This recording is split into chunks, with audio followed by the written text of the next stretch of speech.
Hello दोस्तों, कैसे हो। आज हम फिर दोबारा से देखेंगे उत्तराखंड के टॉप 10 क्वेश्चन। और ये वही क्वेश्चन होते हैं जो पहले परीक्षाओं में पूछे जाते हैं।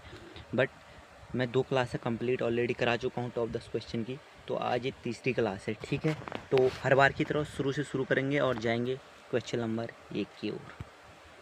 पहला क्वेश्चन है, चमोली के किस गांव से 1956 में, क्वेश्चन ध्यान से पढ़ना, 1956 में पाषाणकालीन समाधान खोजे गए। ये पाषाणकालीन समाधान खोजे गए कह रहा है, ठीक है। चमोली के किस गांव से 1956 में पाषाणकालीन समाधान खोजे गए। तो दोस्त इसका आंसर है ऑप्शन ये मलारी, यानी कि मलारी से जो है वो, ये सॉरी दिख नहीं रहा होगा थोड़ा सा, इसको चेंज कर देते हैं। मलारी से ये जो है समाधान खोजे गए हैं।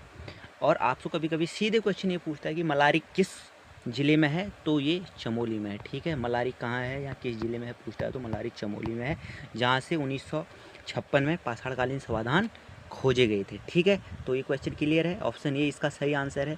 बढ़ते हैं अगले क्वेश्चन की ओर। क्वेश्चन नंबर 2 है, अमोघ भूति शासक किस वंश का शासक था भाई, ठीक है। ये अमोघ भूति जो शासक था ये किस वंश का था। तो दोस्त ये कुड़िंद वंश का शासक था। और ये कुड़िंद वंश में सबसे क्या माना जाता है, सबसे शक्तिशाली शासक माना जाता है, ठीक है। कुड़िंद वंश का ये जो अमोघ मूर्ति था ना, ये जो कुड़िंद वंश था इस वंश का सबसे शक्तिशाली शासक था, ठीक है। कभी कभी ये क्वेश्चन आ जाता है कि कुड़िंद वंश का सबसे शक्तिशाली शासक कौन था या सबसे खतरनाक शासक कौन था। तो अमोघ भूति ही सबसे खतरनाक शासक था कुड़िंद वंश का, ठीक है। तो एक क्वेश्चन भी क्लियर हुआ, ऑप्शन बी इसका सही आंसर है। बढ़ते हैं अगले क्वेश्चन की ओर।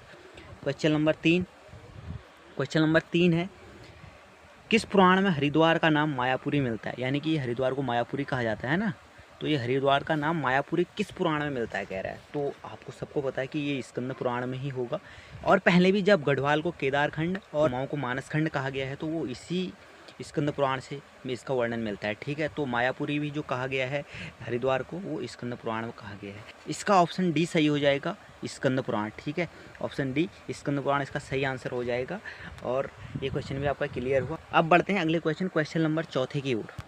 चौथा क्वेश्चन क्या है, चौथा है, मुंडा तथा सबर नाम से जाने जाने वाली कुमाऊं की प्राचीन जाति, मुंडा तथा सबर नाम से किस जाति को जाना जाता है। ये क्वेश्चन बहुत बार बना भी है और बनने की संभावना भी है, ठीक है। मुंडा तथा सबर नाम से किस जनजाति को जाना जाता है। तो ये कोल को जाना जाता है दोस्त, ठीक है। किसको जाना जाता है, कोल को, क्योंकि कोल जाति ये पहले की प्राचीन जातियाँ हैं ना उत्तराखंड की, किरात, खस।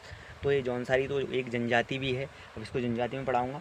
तो ये कोल जो है इसको मुंडा तथा सबर नाम से भी जाना जाता है। कभी कभी इसका नाम मुंडा लिख के आ जाता है और कभी कभी इसका नाम सबर लिख के आ जाता है, तो इससे कंफ्यूज नहीं होना जाए। ये दो की दो क्या कहते हैं, इसी के नाम है, ठीक है।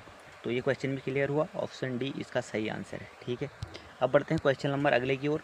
क्वेश्चन नंबर 5 है, महाभारत में उत्तराखंड का वर्णन किस रूप में है, यानी कि जो महाभारत है ये वेद व्यास द्वारा रचित है, ठीक है। महाभारत कभी कभी पूछता है किसने लिखा, तो क्या कहते हैं, ये उत्तराखंड में वर्णन इसका किस रूप में है, ठीक है। मतलब उत्तराखंड का वर्णन महाभारत में किस रूप में है, तो इसका है उत्तर कुरु। अर्थात उत्तर कुरु का अर्थात तो अब अगर आपने भूगोल पढ़ी होगी तो वैसे भी आपको पता होगा। मुझे भी लगता है कि उत्तर कुरु इसी के संबंध में होगा, या जो भी होगा, पहले महाभारत में उत्तराखंड का वर्णन है तो दो उत्तर कुरु रूप में है, ठीक है। उत्तर कुरु इसको बोला जाता है महाभारत में। भारत में उत्तराखंड का वर्णन किस रूप में मिलता है, तो उत्तर कुरु रूप में मिलता है, ठीक है। ऑप्शन सी इसका सही आंसर हो जाएगा। चलिए बढ़ते हैं अगले क्वेश्चन की ओर। क्वेश्चन नंबर 6 की ओर, कौन सा स्थान कत्यूर घाटी के नाम से जाना जाता है कह रहा है, ठीक है। कत्यूर घाटी के नाम से कौन सा स्थान जाना जाता है कह रहा है, तो इसका सही आंसर है बैजनाथ। बैजनाथ को कत्यूर घाटी के नाम से जाने जाते हैं, ठीक है। तो कभी कभी पूछता है बैजनाथ कहाँ है, तो बैजनाथ बागेश्वर में है, ठीक है। कहाँ है, बागेश्वर में। कभी कभी डायरेक्ट एक नंबर में भी पूछ लेता है कि बैजनाथ कहाँ है, तो ये बागेश्वर में है और एक कत्यूरी घाटी के नाम से जाना जाता है, जो कि ये कत्यूरों की राजधानी भी रही है, ठीक है। तो क्वेश्चन नंबर ए भी क्लियर हो गया। अब बढ़ते हैं क्वेश्चन नंबर 7 की ओर। क्वेश्चन नंबर 7 है, कालिदास की किस रचना में हिमालय को औषधि प्रस्थ नाम से उल्लेखित किया गया है, ठीक है। औषधि प्रस्थ नाम से उल्लेखित किया गया है कालिदास की किस रचना में। तो कालिदास की जो रचना है कुमार संभव, इसमें हिमालय को औषधि प्रस्थ गाया है, ठीक है। तो आपको पता होगा कालिदास की 7 रचनाएं थी, वो कौन कौन सी आपने पढ़ी होंगी, ठीक है। तो ये कुमार संभव में हिमालय को औषधि प्रस्थ नाम से जाना गया है कालिदास की रचना में। तो ये क्वेश्चन भी क्लियर हुआ। अब बढ़ते हैं क्वेश्चन नंबर 8 की ओर आगे। और क्वेश्चन नंबर 8 है, फड़का-नौली एवं पेटशाला शैलश्रय की खोज किसने की? जो फड़का-नौली और पेटशाला शैलाश्रय हैं, इनकी खोज किसने की? तो इनकी खोज की यशोधर मठपाल ने। ठीक है, ऑप्शन बी इसका सही आंसर हो जाएगा 8वें का। यशोधर मठपाल ने फड़का-नौली एवं पेटशाला शैलश्रय की खोज की। ठीक है, अब बढ़ते हैं क्वेश्चन नंबर 9 की ओर।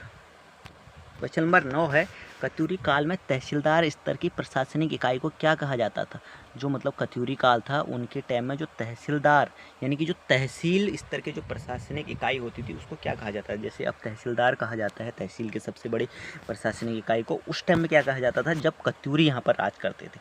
तो उस टाइम में दोस्त कर्मांत कहा जाता था। ठीक है, कर्मांत कहा जाता था तहसील स्तर के प्रशासनिक इकाई को। ठीक है, तो ये इसका ऑप्शन ये सही हो जाएगा क्वेश्चन नंबर 9 का। ये क्वेश्चन आने की संभावना है। ठीक है, अब बढ़ते हैं क्वेश्चन नंबर 10 की ओर आगे, और आज की सीरीज का अंतिम क्वेश्चन।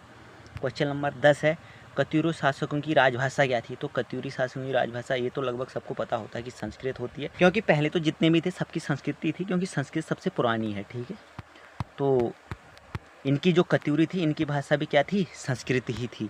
और इस संस्कृत में ही बात हाथ करते थे, जो भी करते होंगे सब संस्कृत में ही करते थे, क्योंकि कत्यूरी शासकों की राजभाषा क्या थी?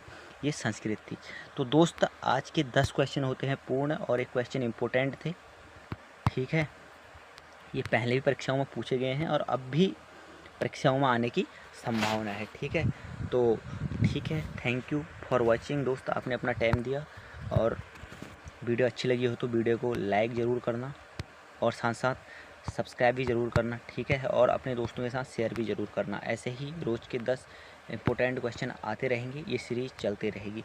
ठीक है, thank you for watching, bye, thank you.